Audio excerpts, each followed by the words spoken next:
Hey, welcome back. The last time we got together, we talked a little bit about food chains and carrying capacity.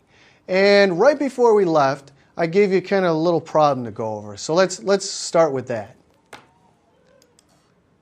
So I said, let's take New York City as an example. And we said it's got 800 square kilometers and 8 million people. Now, if the Earth land surface area is about 150 billion square kilometers, how many people could you fit on the entire land surface area if you did it at a density in New York? So I hope you figure this out. It's about 15 trillion people. 15 trillion people. That's kind of a weird answer.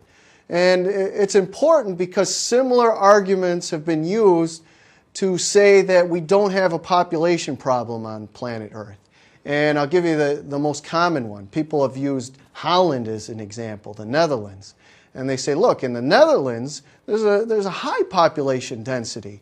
And they're doing all right, so we could really pack a lot of people. So, if we look at our answer from a different perspective, I mean, could you really pack the density of New York City on the Earth? Could you really do that?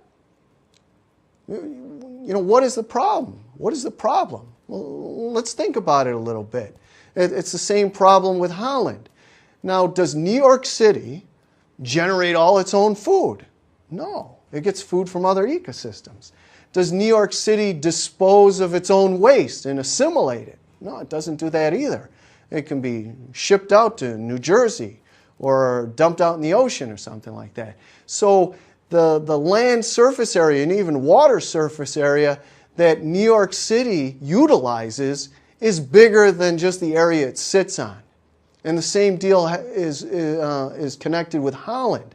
A study was done that showed that the inhabitants of Holland utilize a land area that's 9 times bigger than Holland itself. They get materials from all over the world.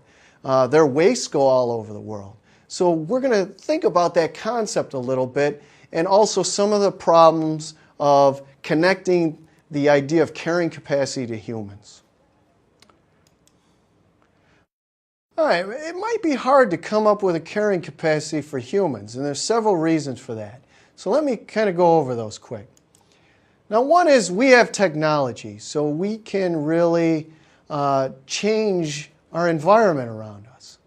Another thing is related to technology is we can really change ecosystem flows. We can modify the environment like through the use of agriculture.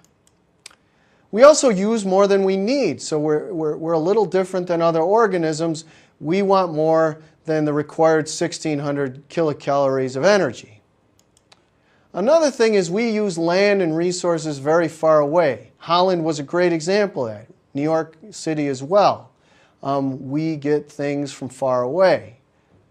Now, how do you get around this? Can you apply the idea of carrying capacity to humans? Now, some scientists, notably Mathis Wackernagel, think they've come up with a way. And that has to do with the concept of ecological footprint. And you can kind of imagine New York City up on top of this foot. Its footprint, the environmental impacts it has, stretches more than the land surface area that it's on. Now, how can we define ecological footprint? We can use something like this. Ecological footprint measures the amount of nature's resource an individual, a community, or a country consumes in a given year. Now, we measure it in a different way. We look at global acres or global hectares, and it's related to a unit that corresponds to 1 acre of biologically productive space. It's the world average productivity, so how much goods and services and ecosystem goods and services it produces, and also how much waste it can assimilate. Now, you get some pretty interesting results when you use this concept. You can, and I'd like you to, visit especially the first website that's listed there. It's myfootprint.org. Now I'm going to show you what happens when you get there. So we'll go back to the PowerPoint, and we'll bring up myfootprint.org, and it looks like this. And what it has is a survey. So I'm going to take the survey for you, and we'll see what happens. This is measuring my ecological footprint. So I live in the U.S., and I speak English most of the time.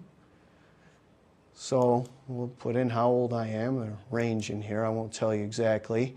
And it says, how big is the town you live in? We're in Syracuse here, we're about here, and our weather is most similar to Chicago. And I am a male, and I'm not going to put the rest. And we'll go to the next page, and then it asks you some questions like this. How often do you eat meat and eggs and things like that? And very often. Where do you get your food? About 1/4 of my food is grown locally, unfortunately.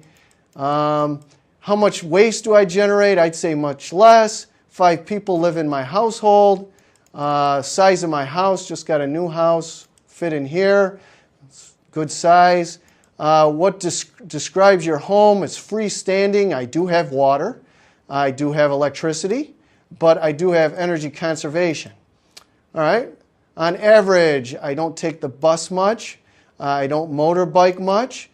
And how far do I go with each week? About 200 miles. Just moved the country. Don't really bike much. Fly about 10 hours a year. And go a little further. Mileage, I got a Prius, so it's very high, and occasionally somebody goes with me. Now this says that if everyone lived like me, I would need 3.2 planets, and it gives my total acre footprint, 14. So, you know, I'm generally decent. You know, most Americans are even worse than that. So think about these concepts, how they relate to energy, and also your connection with the environment. How do you impact the environment? So we'll stop there, and I'll see you next time. Thanks.